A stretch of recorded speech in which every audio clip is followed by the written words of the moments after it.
predicar la palabra de Dios, para predicar el Evangelio de nuestro Señor y Salvador Jesucristo. Y estamos en el libro de Gálatas en este día. Ya en el capítulo 6 estamos estudiando del versículo 1 al versículo 8 y estamos hablando acerca de la importancia que tiene cuidar de no ser engañados. Esta carta que escribió el apóstol Pablo a los Gálatas, a las iglesias de Galacia, estaba enfocado en defender la verdad del Evangelio de nuestro Señor Jesucristo y de protegerlos de cualquier engaño y de cualquier cosa que viniera en contra del Evangelio que Pablo les había enseñado a los hermanos de Galacia. Y hemos estado analizando algo que es básicamente importantísimo, que es cuidar los dos aspectos del engaño que puede llegar a tu vida. Uno es, ¿se recuerdan ustedes cuáles son los dos aspectos del engaño que surgieron en el jardín del Edén? El primero fue que Adán, dice la Biblia, que no fue engañado, sino la mujer. El engaño de Adán es el autoengaño y el engaño de Eva es el engaño, ¿verdad? Y eso es algo que necesitamos nosotros cada día analizar para que la Biblia sea lo más maravilloso y excelente que nosotros tenemos, la palabra de Dios. Así que vamos a continuar con esta enseñanza. Pueden tomar sus lugares para que estén muy atentos a la predicación de la palabra de Dios en esta mañana. Entonces, cuidado con el engaño, porque esto es algo que necesitamos nosotros entender. Acuérdese que podemos engañarnos a nosotros mismos, dice la Biblia. Dice Santiago, ¿verdad? En el capítulo 1. Dice que debemos tener cuidado de no ser engañados o de ser autoengañados, o sea, hacerte el inocente, ¿no? Cuando actúas verdaderamente malintencionado o engañándote a ti mismo.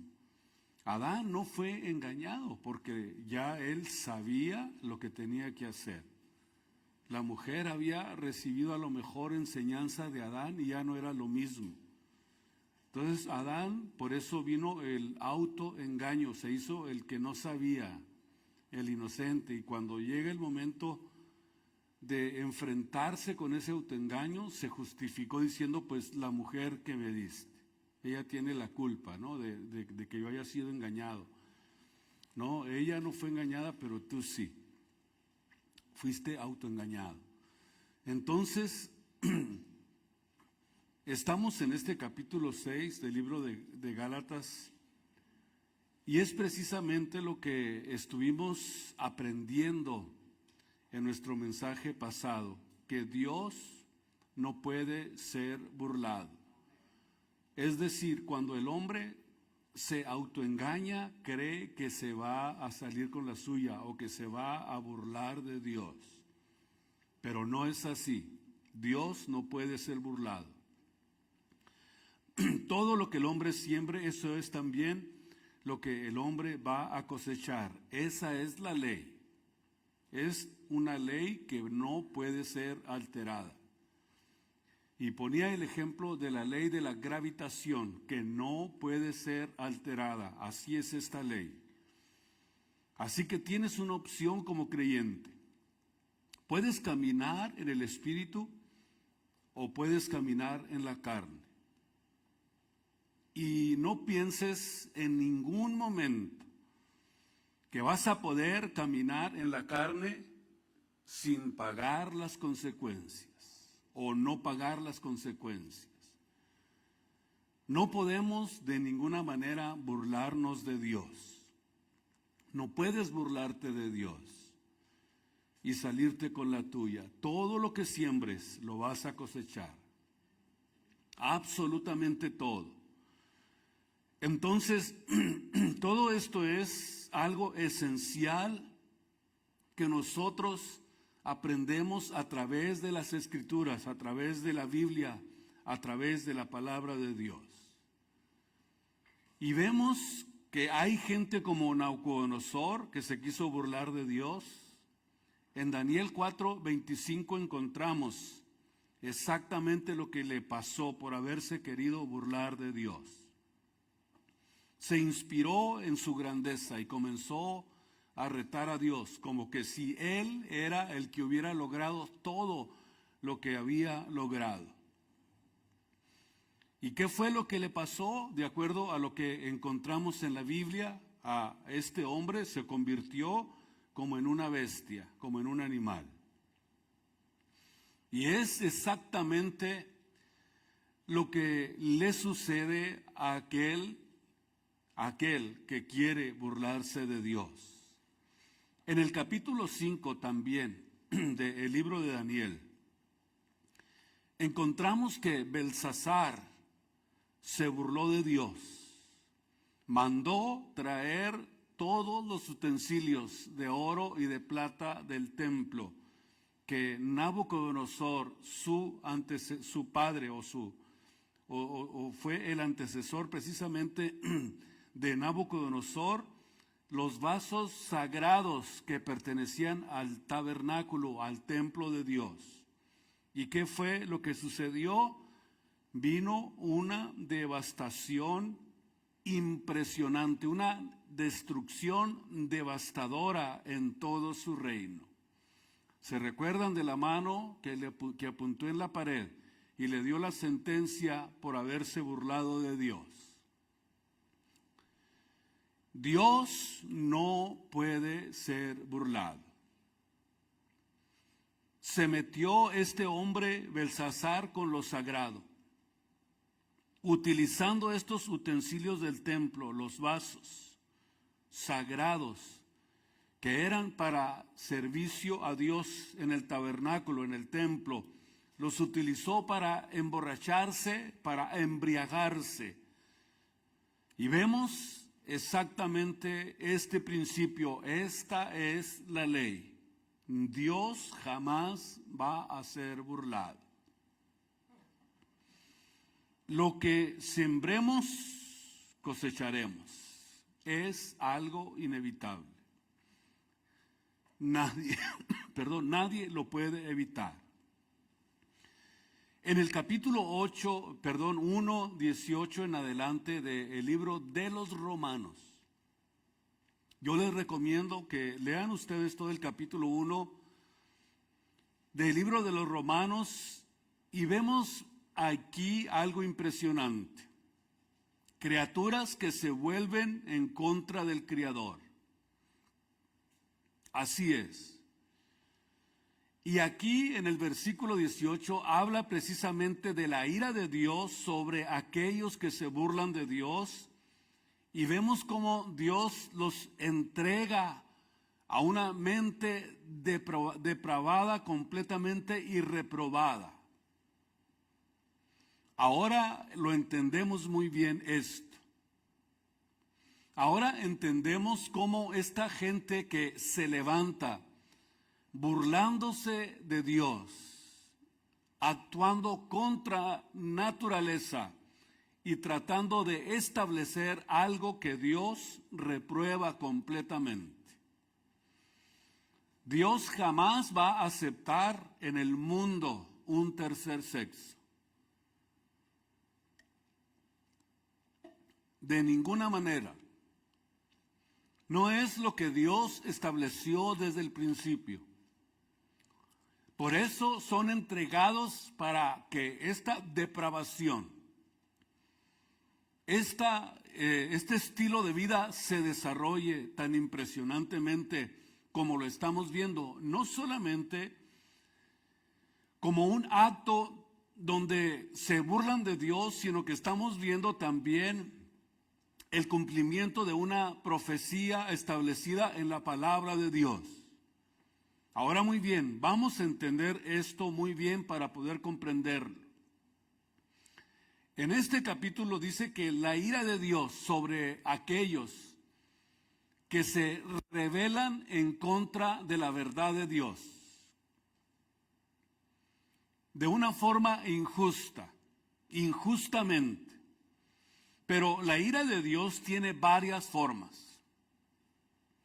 Empecemos por la última, que es la ira eterna, que es precisamente el infierno, donde la Biblia asegura que todos los incrédulos sufrirán para siempre, donde dice que la brasa no muere, sino que está hablando de algo eterno, es una ira eterna de Dios.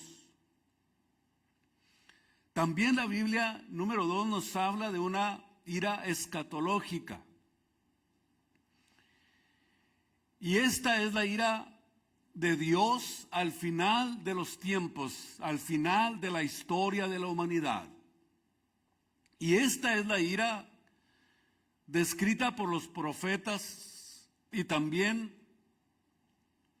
explicada perfectamente por nuestro Señor Jesucristo al final de su ministerio en Jerusalén. Y se describe particularmente en el libro de Apocalipsis, donde vemos que se avecina una ira horrenda de nuestro Dios y Salvador Jesucristo sobre toda la tierra, sobre toda, absolutamente toda la tierra. Así que también vemos que existe una ira eterna, una ira escatológica en su tiempo específico, profético, y también hay una ira cataclísmica. Y eso es precisamente lo que nosotros vemos en los desastres naturales, y vemos las plagas de Dios, como lo hemos visto a lo largo de la historia de la humanidad, donde en el pasado encontramos que han muerto miles de personas por causas de plagas descritas en la Biblia, como en Egipto. Y en nuestra época vemos que han muerto miles en tsunamis, en huracanes, en terremotos, etcétera, etcétera y etcétera. Esta es precisamente la ira cataclísmica de Dios. Incluso hasta en huracanes hemos visto esto, porque no hay nada que pase en esta tierra sin que Dios lo permita. Ni una hoja de un árbol, dice la Biblia, que se cae sin la voluntad de Dios. Número 1, entendemos pues que esto es una forma de ira divina que se manifiesta en el mundo. La ira escatológica es el periodo de tiempo en el futuro que está ya proféticamente establecido, está hablado por la palabra de Dios. Y la ira eterna después de que el tiempo ya ha terminado, es decir, se acaba el tiempo de la misericordia, de la salvación y del tiempo de la gracia de Dios. Y la ira cataclísmica aparece y desaparece en determinados momentos. Y no solamente en determinados momentos, sino en determinados lugares. Dios sabe dónde actuar. Dios sabe cómo tratar con la humanidad. Pero hay un tipo de ira, y es aquí donde vamos a enfocarnos para aprender bien en esta mañana, que está en funcionamiento. ¿Me escucharon bien, verdad? Estamos tratando de comprender esto para que no seamos engañados. Hay un tipo de ira en funcionamiento en todo tiempo, y en todo tiempo simplemente es algo que está ocurriendo siempre, constante y en todo tiempo. Porque esta ira es una ira cíclica. Es decir, en ciclos funciona individualmente en cada persona, en cada vida y en cada corazón. Siempre está presente. Y es precisamente la ira, escuchen ustedes, de la siembra y la cosecha. Por eso no debemos de extrañarnos si estamos sufriendo alguna situación o estamos pasando por algún dolor. Porque es una ira cíclica que tiene que ver con la siembra y la cosecha. Muchos se quejan de lo que sufren, pero no dicen lo que han hecho, o el estilo de vida que han vivido, o el estilo de vida que han tenido que vivir, que han sufrido, quizás desprotección, desamor, falta de cariño, falta de la presencia del padre, de la madre, yo no sé, pero vemos entonces que por alguna razón Dios nos da la salvación. Porque es lo que vamos a aprender en esta mañana. Es esta precisamente la ira de la siembra y la cosecha y nunca se detiene y está siempre sucediendo. Siempre que se siembra, se está poniendo en marcha la ira de Dios a través de este sistema. ¿Y por qué? Porque este es un principio divino establecido por Dios. Y si crees que puedes violarlo, entonces te estás burlando de Dios. Y ya sabemos que Dios no puede ser burlado. La identificación atea es precisamente cuando te estás burlando de Dios, exactamente lo que describe el capítulo 1 del libro de los Romanos. Y esto no puede suceder, no puede hacerse o no puede hacerse eso sin consecuencias. En el libro de Job, capítulo 4, versículo 8, vean ustedes, los que aran. Arar significa preparar la tierra. Es decir, tú eres esa tierra. La aras. ¿Y qué es lo que haces? Siembras iniquidad y siembras injuria. Y la cosecha es una ley divina establecida por Dios. La cosecha es precisamente una ley establecida por Dios. Es decir, si siembras iniquidad, es lujuria, injuria, lo que vas a cosechar. ¿Por qué? Porque es una ley divina y está establecida en todas las escrituras. Proverbios 22:8. Vemos aquí, en este proverbio, este mismo principio establecido por Dios. Proverbios 22:8 al 10. Aquí vemos entonces claramente cómo la Biblia realmente se cumple y es precisamente este tipo de ira continua, constante, que es de la siembra y de la cosecha, que siempre está presente en cada vida y en cada corazón. Este principio que nosotros vemos que es precisamente algo que nosotros debemos de cuidar personalmente siempre como hijos de Dios. Porque jamás vamos a poder nosotros violar esta ley constante, divina, constante, que está siempre presente y que está cosechando exactamente lo que nosotros sembramos todos los días en nuestro caminar. Ahora bien, en el libro de los Proverbios donde estamos, 22:8, de ahí vamos a Oseas capítulo 8, versículo 7, y vamos a ver algo que es muy, pero muy interesante y muy importante, que nosotros lo podamos entender y que podamos a través de esto poder tener nosotros la capacidad, el entendimiento, la sabiduría para saber que lo que nosotros sembremos, eso es lo que vamos a cosechar. En Oseas 8:7, hablando del pueblo de Israel, dice que sembraron viento y torbellino es lo que cosecharon.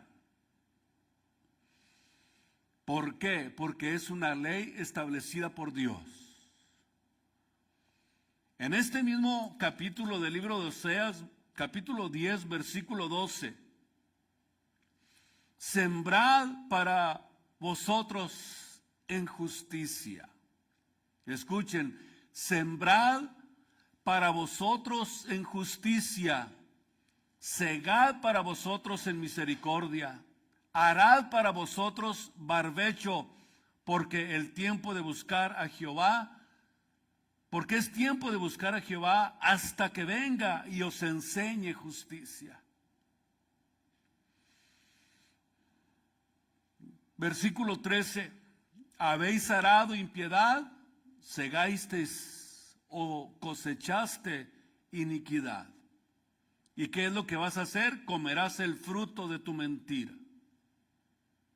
Porque confiaste en tu camino y en la multitud de tus fuertes. Es inevitable, naturalmente, que esta siembra y cosecha falle en la vida de la persona. No falla. Vemos entonces, pues, que este es un principio bíblico y la cosecha está determinada por lo que siembras. Eso es, lo que siembras, cosechas. Podemos entonces darnos cuenta que la ley es cierta en un sentido moral.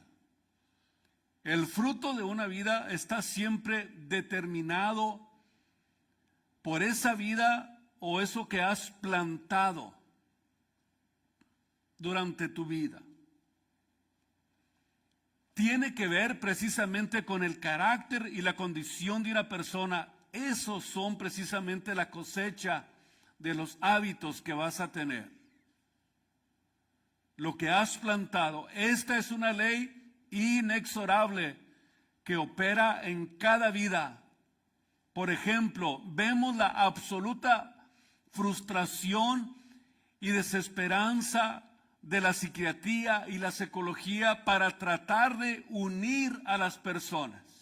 ¿Por qué? Precisamente por esta ley que está establecida.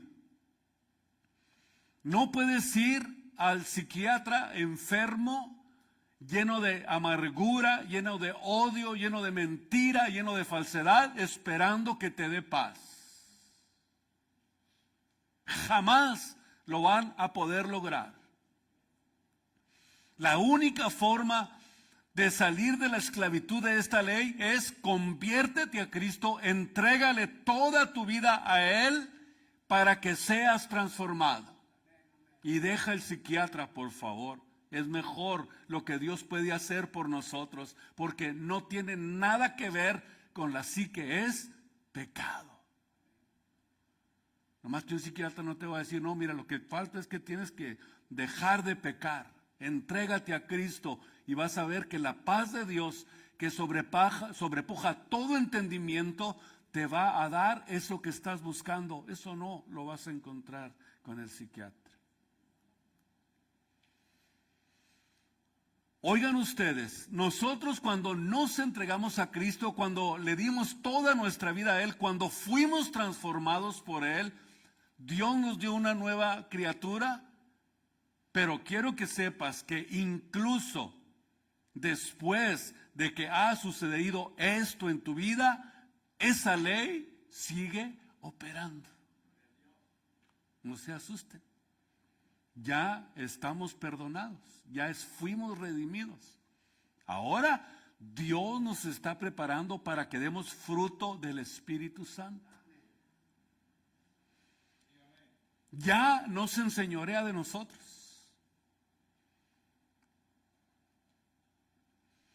Pero para los no creyentes solamente pueden sembrar pecado.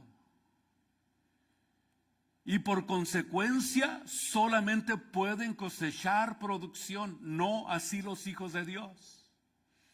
Esta es la forma en que opera la ira divina de la ineludible, pudiéramos decir, ley de la siembra y de la cosecha.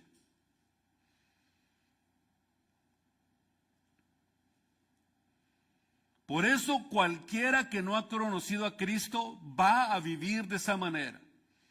Pero solamente el milagro divino del nuevo nacimiento y de la regeneración nos pudo sacar de esa esclavitud en la que nosotros nos encontrábamos. Era una esclavitud total. Y aún nosotros tenemos que entender que estamos sujetos al engaño, que estamos todavía sujetos a caminar en la carne y a cosechar lo que la carne contiene. Por eso dice en el libro de Números 32, 23 que los pecados siempre te alcanzarán. Eso es sembrar y cosechar. Salmo 98 dice que pusieron sus maldades delante de Dios. Imagínense en la cara de Dios sus maldades. Dice, nuestros pecados fueron expuestos a la luz de su rostro, pero sin embargo, a pesar de todo eso, no engañaron a Dios. Así es. Puede que se hayan burlado de Él, pero no lo engañaron. Como se burla el mundo ahorita de Dios, pero no lo han engañado. Dios no va a ser jamás burlado ni engañado. No hay nada escondido delante de Él. Isaías 3:11, ay del malvado, mal le irá. ¿Por qué? Porque trabaja de acuerdo a según sus obras de sus manos, y así es como le será pagado. Se le dará lo que merece. Así es, porque esta es una ley inexorable, una ley de la siembra y la cosecha. La ley de la siembra y la cosecha. En Isaías capítulo 59, versículo 12. Porque nuestras rebeliones se han multiplicado delante de ti. ¿Y qué es lo que hacen? Que nuestros pecados atestiguan en contra de nosotros. Los mismos pecados son los que se vuelven contrarios o se vuelven como testigos de la falsedad y de la maldad y del engaño en contra de nosotros. Porque con nosotros están nuestras iniquidades y conocemos nuestros pecados. O sea, para mí eso es un autoengaño total. Y Dios no puede ser burlado. Esos pecados van a atestiguar en contra de nosotros. El día que estemos delante del trono de Dios, el día que estemos delante de Dios para ser juzgados, esos pecados van a atestiguar en contra de nosotros. ¿Por qué? Porque es una ley de Dios que es inmutable e impecable, como lo es precisamente la naturaleza de Dios. Es una naturaleza inmutable e impecable. Nadie puede escapar de ella. Cuidado con el engaño. Cuidado con el autoengaño. No te autoengañes. No te autoengañes. Es una forma operativa incorporada en el mundo. Y ahora, como hijos de Dios, tenemos, escuchen ustedes, la capacidad, desde que fuimos liberados de esa ley que nos condenaba, ahora podemos hacer lo que honra a Dios. Ahora podemos caminar en el Espíritu. Ahora tenemos los frutos del Espíritu Santo, el fruto del Espíritu Santo. Y esto sucedió precisamente mediante el milagro de la redención y el nuevo nacimiento. Ahora cosechamos lo que Cristo sembró en nosotros. Tenemos el fruto del Espíritu Santo. Así es, porque caminamos en el Espíritu. Caminamos en el Espíritu, andamos en el Espíritu. Y aunque hayamos sido perdonados y vayamos camino al cielo, mientras estemos en este mundo, viviendo en esta tierra, ahora en este momento, esta ley sigue vigente. Lo que siembras es lo que cosechas. Y a pesar de ser hijo de Dios, si te metes en bronca, eso no significa que no te van a volar los dientes.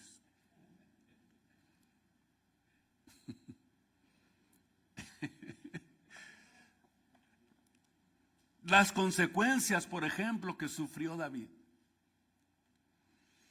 A pesar de ser un gran adorador, un gran compositor de salmos, de alabanzas a Dios, un hombre conforme al corazón de Dios.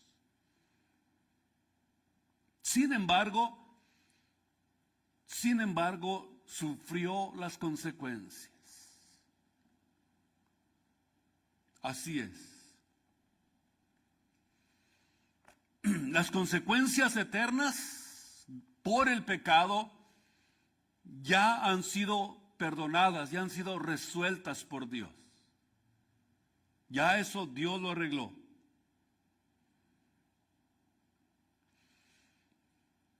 Eso Dios lo hizo con nosotros. Pero las consecuencias temporales, no. Como le decía anteriormente. Así se declara la ley. Gálatas 6:8 está establecido claramente aquí que lo que siembres, eso es lo que vas a cosechar. Gálatas capítulo 6, versículo 8. Porque el que siembra para la carne, de la carne que va a segar, corrupción. Mas el que siembra para el Espíritu, del Espíritu segará, ¿qué? Vida eterna. Cosechará vida eterna. Por eso vemos entonces, de acuerdo a lo que acabamos de leer en la Biblia, en la palabra de Dios, que la carne es siempre el punto de partida para el pecado. Y si vamos al libro de Santiago, en el capítulo 1, quiero que ustedes establezcan de una manera profunda en sus corazones esto que estoy tratando de traerles de la palabra de nuestro Dios y Salvador Jesucristo a sus vidas. En Santiago 1:14 vemos precisamente esta cosecha de la carne. Dice que si alguno es tentado, no diga que es tentado de Dios, sino que de su propia concupiscencia fue atraído y cebado. ¿Por qué dice cebado? Porque no sé si a ustedes les tocó jugar al palo encebado en México, ¿no? Que un palo encebado es muy resbaloso y el que logre subirse gana el premio. Pero es casi imposible que alguien se pueda subir a ese palo. Quiere decir que cuando nosotros nos cargamos de las concupiscencias de la carne, nos hacemos resbalosos. Es la verdad. Cuando no cuidamos nuestra mente, nuestros ojos, nuestra forma de vida, nuestra forma de pensar, nos cebamos. Pero eso sucede porque, dice Santiago, no digan que es por culpa de Dios, sino que es por tu propia concupiscencia que fuiste atraído y cebado, te hiciste resbaloso. Y hay muchos resbalosos, tienen que cuidarse. Es importante por el bien de tu alma, por el bienestar espiritual de tu vida. Muy bien, versículo 15, y la concupiscencia, después que ha concebido, vean que aquí hay una concepción, da a luz, ¿qué dice? El pecado. Y el pecado, ya siendo cumplido, engendra ¿qué? Muerte. Engendra muerte. Amados hermanos míos, no erréis. Cuidado con el engaño.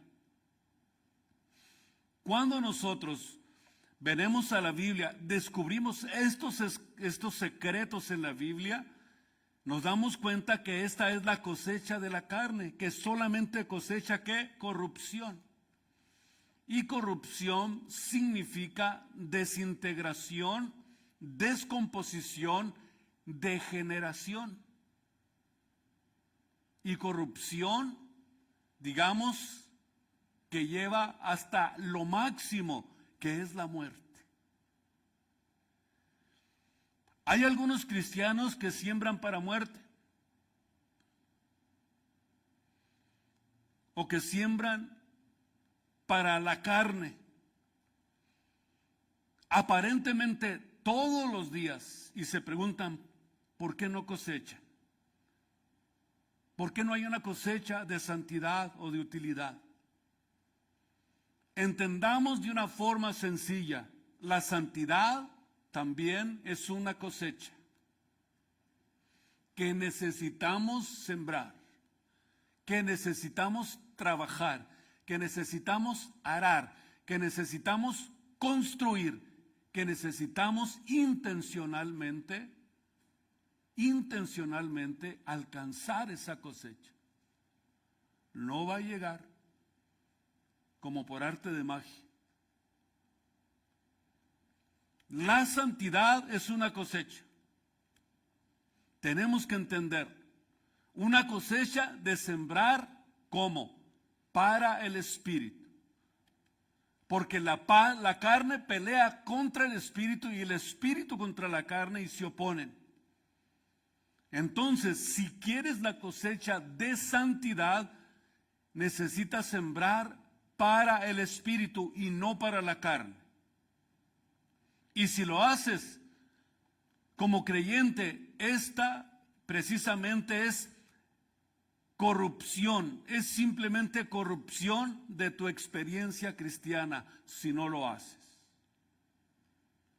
¿Cómo se puede corromper nuestra vida cristiana? La falta de paz o la pérdida de paz, la pérdida del gozo. Por eso muchos no se gozan. Se pierde el gozo de la salvación.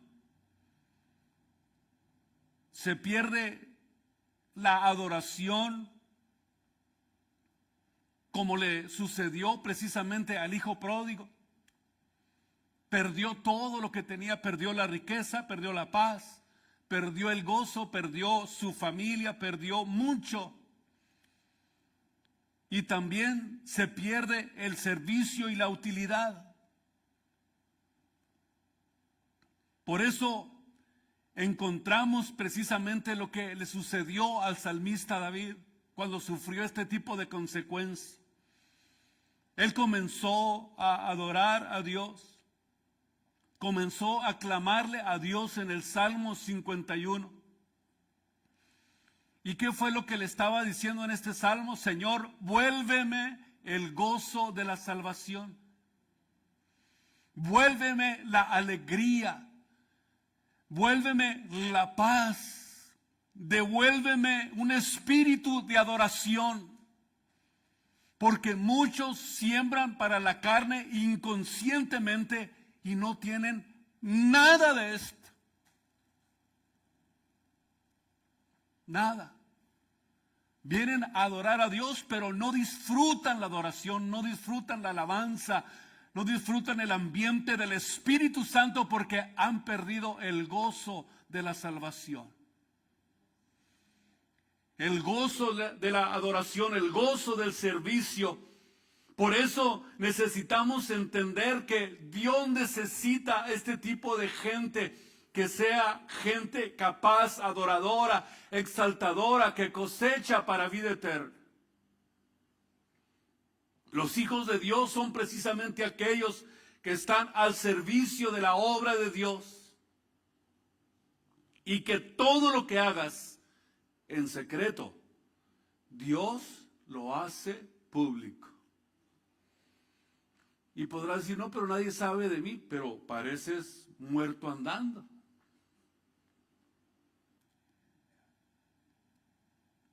Es la verdad. Nadie sabrá, pero parece que no, Dios mío, hasta da angustia voltear a ver a una persona así, mejor no verlo. Dios lo hace en público. ¿Por qué? Porque es un principio operativo por Dios, el de la siembra y el de la cosecha, que está presente cuando constantemente. No se les olvide, es algo en lo que estamos constantemente nosotros entendiendo que este es algo que está operando siempre en nuestras vidas. Es un principio operativo. ¿Y qué es lo que pasa? La cosecha llega. Llega la cosecha. Por eso necesitamos entender que esto es algo que yo estoy seguro puede servirles para que mediten detenidamente y estén conscientes de la importancia que tiene de vivir una vida transparente delante de Dios, porque Dios no puede ser burlado. Gálatas 6:9. No nos cansemos de hacer el bien. No se cansen de hacer lo correcto, que a su tiempo vamos a cosechar, si no desmayamos. Aunque no lo sientas, aunque no lo veas, aunque aparentemente no está pasando nada en tu vida, sigue y sigue y sigue y sigue. Sigue haciendo lo correcto.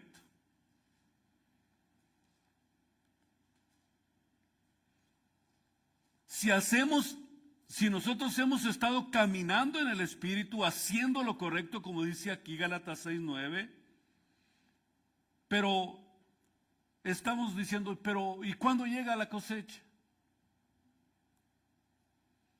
Y eso es precisamente de lo que se trata este versículo. Dice la Biblia que a su debido tiempo, todo en el tiempo de Dios, todo en el tiempo de Dios, y dejar de actuar como un niño, que quieren sembrar y el mismo día quieren que salga la planta. El mismo día quieren que salga inmediatamente los brotos de lo que sembraron. Pero sin embargo, dice la Biblia que si tú te mantienes haciendo lo correcto, Dios dará la cosecha. Es decir, no hay lugar aquí para el cansancio. No hay lugar aquí para la pereza espiritual. No hay lugar para la desesperación. Cosecharás si no te cansas de hacer lo correcto. Vas a cosechar. No te canses, no te canses y no te canses. Sigue y sigue y sigue esperando con paciencia el momento de que llegue esa cosecha que estamos esperando. Y si no la vemos aquí, la vamos a mirar en el reino de los cielos. Tienes que seguir adelante sin cansarte. Sigue siendo fiel, no te desvíes. Por último, vamos a leer 2 de Juan, capítulo 1, versículos 8 y 9. 2 de Juan 8 y 9. Vamos a leer esta porción para animarnos en esta mañana, para darle la gloria a Dios. 2 de Juan 1, 8. Otra vez escribo un mandamiento nuevo que es verdadero en él y en vosotros, porque las tinieblas son pasadas. Aquí está lo interesante. Versículo 8. Vean ustedes, mirad por vosotros mismos. Es decir, ustedes mismos estén conscientes, porque no perdamos las cosas en las que ya nosotros hemos obrado. En lo que ya has trabajado, no pierdas todo, absolutamente todo lo que has trabajado, todo lo que has obrado, sino que vamos a recibir el galardón establecido por Dios. El galardón que Dios ha preparado para aquellos que le aman y están esperando con mucha paciencia el día de su venida. Versículo 9. Cualquiera que se rebela y no persevera, escuchen ustedes, cualquiera que se rebela y no persevera en la doctrina de Cristo no tiene a Dios. El que persevera, el que realmente aprende a perseverar es porque es de Cristo. No dejes de hacer lo correcto, no te canses de hacer el bien, que la cosecha viene, galardón seguro en el reino de los cielos. A Él sea la gloria y la honra en esta preciosa mañana. Pónganse de pie y vamos a darle gracias a Dios en esta mañana. Gracias a Dios. Gracias por este momento. ¿Por qué no venimos aquí a tener